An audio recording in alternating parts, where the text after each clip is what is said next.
was identified as mentally retarded, put back from the 5th grade into the 4th grade, and stayed in that category until I got out of high school. I don't have any college training, but I met a high school teacher who one day changed my life. I was waiting on another student, and when he came in, he said to me, "Young man, go to the board and write what I'm about to tell you." And I said, I can't do that, sir. And he said, "Why not?" I said, "I'm not one of your students." He said, "It doesn't matter. Follow my directions now." I said, "I can't do that, sir." He said, "Why not?" I said, "Because I'm educable mentally retarded." And he came from behind his desk and he looked at me. He said, "Don't ever say that again. Someone's opinion of you does not have to become your reality." And as he talked, my heart began to beat fast. Tears began to run down my eyes, and I was in the back just listening to him, because the speech he was giving, that speech was for me. And he said, "Les Brown," he said, "if you want to do anything worthwhile in life, you've got to be hungry." I told Mr. Washington I wanted to become a disc jockey. And so I started working to develop myself. He said, "I want you to practice every day being a disc jockey." I said, "But I don't have any job now." He said, "It doesn't matter." He said that it's better to be prepared for an opportunity and not have one than to have an opportunity and not be prepared. And as I was working to develop myself, I applied for a job as a disc jockey, WMBM on Miami Beach. I went to a guy named Milton Butterball. I said, "How you doing, Mr. Butterball? I'd like to get a job as a disc jockey." He looked at me, he said, "Do you have any broadcast background?" I said, "No, sir, I don't." "Do you have any journalism background?" I said, "No, sir, I don't." He said, "We don't have any jobs available." I said, "Yes, sir." I went back to Mr. Washington and I told him. He said, "Don't take it personally." He said, "Most people are so negative, they will have to say no 7 times before they say yes." He said, "Go back again."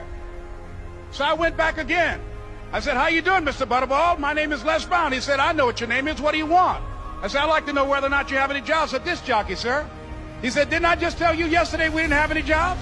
I said, "Yes, sir, but I know whether or not somebody got laid off or somebody was fired, sir." He said, "No one was laid off or fired. Now get on out of here." I came back the next day like I was seeing you for the first time. I said, "Hello, Mr. Butterball, how are you?" He looked at me with rage. He said, "Go get me some coffee." I said, "Yes, sir." And I went to get him some coffee. After a while, I would get their lunch and dinner, and I would go in the control rooms and take the disc jockeys their food, and I would not leave until they would ask me to leave.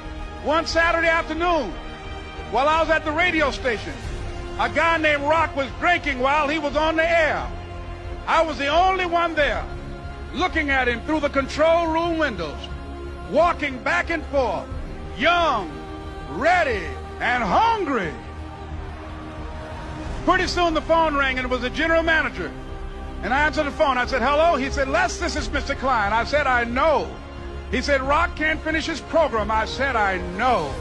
He said, "Would you call one of the other DJs in?" I said, "Yes, sir." I hung the phone up. I said, "Now he must think I'm crazy." I called my mom and my girlfriend, Cassandra. I said, "Y'all turn up the radio and come out on the front porch. I'm about to come on the air." I waited for about 20 minutes, and I called him back. I said, "Mr. Klein, I can't find nobody." He said, "Young boy, do you know how to work the controls?" I said, "Yes, sir." He said, "Go in there and don't say nothing here." I said, "Yes, sir." I couldn't wait to get behind those controls. I put on an old Stevie Wonder record called Fingertips. I sat down behind that turntable. I said, "Look out, this is me, LB Triple P, Les Brown, your platter playing papa. There were none before me, and there will be none after me. Therefore, that makes me the one and only. Young and single and love to mingle, certified, bona fide, indubitably qualified to bring you satisfaction, a whole lot of action. Look out, baby, I'm your love man." I was hungry. I was hungry. You got to be hungry. Begin to know that you have greatness within you.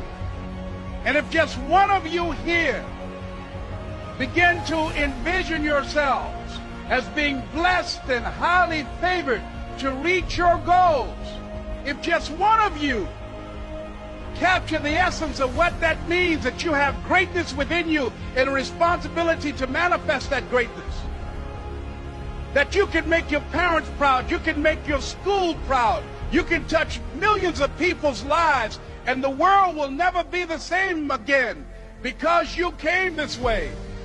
It was hard, ladies and gentlemen, coming to speak to people. And I was facing financial difficulties in my own life. I was behind on my bills and my dreams, and I'm saying to them, you can live your dream. It was hard, ladies and gentlemen. It was very difficult to pick myself up each day believing that I could do it. There were times that I doubted myself. I used to ask myself, can I do this? And something said within me, you're the one. Don't give up on your dream.